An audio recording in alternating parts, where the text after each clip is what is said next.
right? Judges 18, let's call this one In Their Own Eyes and subtitle it Dan Takes the Levite, because in this chapter, we're going to see that the tribe of Dan is also fallen into the habit of taking whatever they wanted, understanding that in chapter 17, we saw Micah take pretty much whatever he wanted and assign it value as the proximate cause of his success, ignoring whether or not it was the actual cause of his success, understanding that from the very beginning of this nation, God was the actual cause of their success. However, giving proper credit to God came with the responsibility of living up to the character that he said they would need to show in order to preserve and properly maintain Israel as a successful nation of uncommon peace. But they're going to descend into the kind of nation that's described as, in those days, there was no king in Israel. Each person did what was right in their own eyes. And that's exactly what the tribe of Dan is going to do in chapter 18 when they stumble upon Micah's house. And seeing that Micah has an actual real live Levite, they're going to want a Levite to bless them too,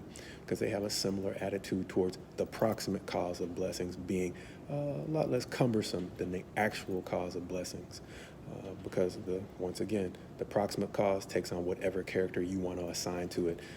The actual cause comes with the baggage of actually having to be a responsible, decent human being. And so they don't want that baggage. And so instead, they take household gods, gods that they can assign a character to, and basically live a life that's free to do whatever they want.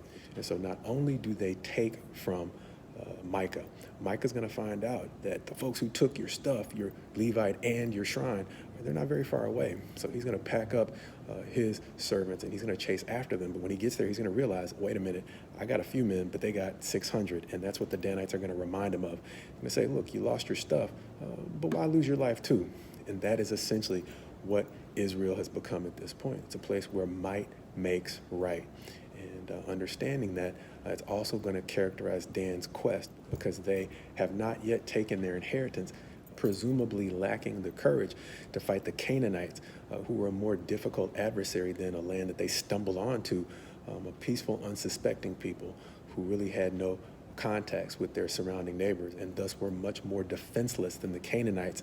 And so Dan decided that they would pick an easier target, and in doing that, they once again took whatever course of action was right in their own eyes. And instead of taking the land that God had apportioned to them, they simply conquer a peaceful people who were unsuspecting. And that is what they do, understanding that in this time in Israel, each person did what was right in their own eyes at the expense of doing what was actually right. And so understand that even though in the short term, doing what is right in our own eyes can seem like it's free of consequences, Dan is one of the tribes in Israel that you might have to kind of scratch your head and be like, I haven't heard of them. It's because they didn't prosper very much. They ended up with a territory that was a fraction of the size of what they were supposed to inhabit.